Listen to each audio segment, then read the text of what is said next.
All right. I'm Emily, she, her, I'm Atul, he, him. and we'll get started on week four's discussion. How does Menachem describe the coding of trauma within white bodies and within Black bodies? What is significant about this, and how might this support our thinking around trauma's influence in our communities and more specifically within the clinic? And I can start us off.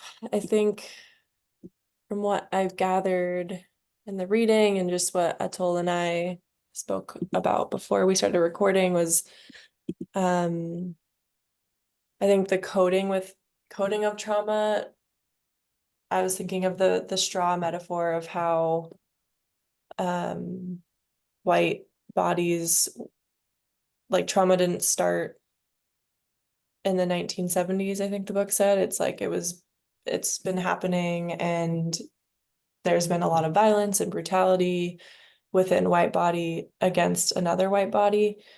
Um, and so that trauma has been continuously passed down into other bodies, Black bodies as well, especially. And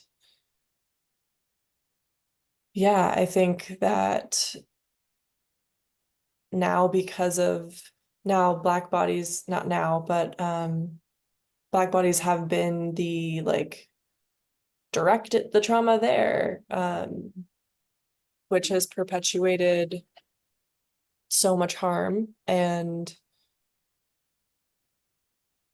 that um, then that trauma from being traumatized just continues to manifest and to continue, um, like to this day. Mm, yeah, it has. It's unfortunate it's gone through so many hundreds of years. I think we were talking about it started pre-colonial, before slave trade happened, where white Europeans, particularly in England, from what I recall in the reading, were very dealing with past traumas and putting that on to other white Englanders, people from England.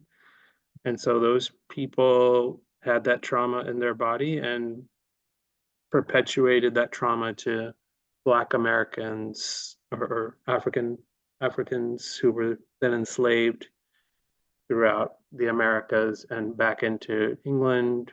And that trauma kept perpetuating, and it's coded into all of our bodies, Mhm. including, uh, I think, many brown bodies as well, Mm. where we're treating people of different color, um, inferior in, with inferiority. I think for me, what I've seen in the Indian culture, there is, that fear. Some people are fearful of Black Americans, and yeah, for myself, I realize that I am being traumatized by some Black Americans in middle school, and I find my body constricting around other Black male Americans, and I'm trying to work through that so I don't have that. And particularly when it comes down to the clinic, just thinking about, I don't know, am I going to be fearful of my client, and what is my body response going to be? Um, what is my client's response going to be? Are they going to be feeling like they need to be subservient to so that they feel safe? Mhm. So that I'm not judging them in some way because of their skin color. I'm just really hopeful that all these meditations that I'm doing will help my body expunge this trauma. Mhm. Yeah, and it makes me think of, I mean, even the fact that we're having this conversation and that these body practices are offered, and we're doing them in the mindfulness journals like throughout the week, because a lot of it is unconscious and it's just an automatic response, right? Body Mhm. tenses up and you're just like, and we go through life not knowing that, right? Mhm. Or like I just like automatically like closing off when you're just, I don't know, meeting a new person that maybe Mhm. is a black body compared to a white body. And so the fact that we're practicing and talking about it and being in our bodies, Mhm. like what Menachem says is like that is the way to heal racialized Mhm. trauma. And like it's a constant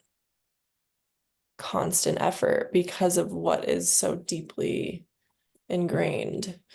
Mhm. Yeah, Um, it's all, yeah, what Monica was saying, like the only way out of this is through the body, it was just like, whoa, yeah.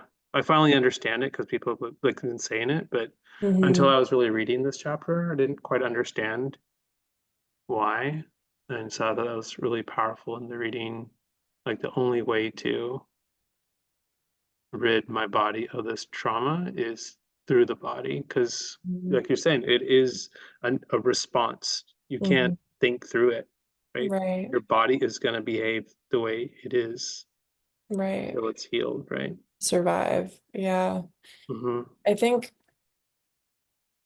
the influence in our communities, and more specifically within the clinic, I think something that I'm curious about is just like not a lot of people are in their bodies or like want to be Hmm. because of trauma and, Hmm. you know, especially Black bodies. And so in the clinic, um, I don't know, it's just like it's gonna be, I find I'm just unsure of like how to like invite that in anyone that Hmm. like, isn't used to being in their body, right? And like I wasn't, and that's what I'm so drawn to this field of somatics.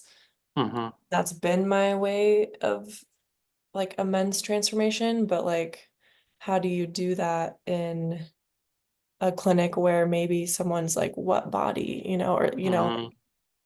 um, so yeah. Yeah,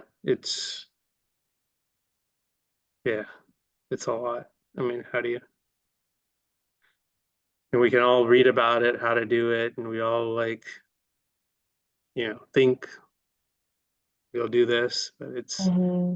taking anybody to be in their body is like, I think about people that I know, and then I tell them you got to be in your body, and they just look at me like I'm crazy. Hmm.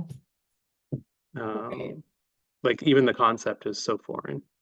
And then for someone who's been traumatized, and we're all traumatized, but someone who's been severely traumatized Hmm. is just like it's gonna be a lifelong journey Right. to be able to help someone through that. Yeah. I think that's been about 10 minutes. Yeah, yeah, I think we're You have good on it. anything? Was there anything else that you wanted to share? Mm, no, just yeah, lots of learning. Lots Yeah, of lots of learning. learning. Yeah, I thought the reading was super heavy. I think you were mentioning that too. So yeah, I agree with you on that one. Yeah. It's incredible, but also like really intense. Even the body practices, like Yeah. it's definitely a practice of like being in the body and being like, oh, do I need a break? Maybe, Yeah. instead of like powering through or something. So, yeah. All right. Well, I'll stop recording. Where is that?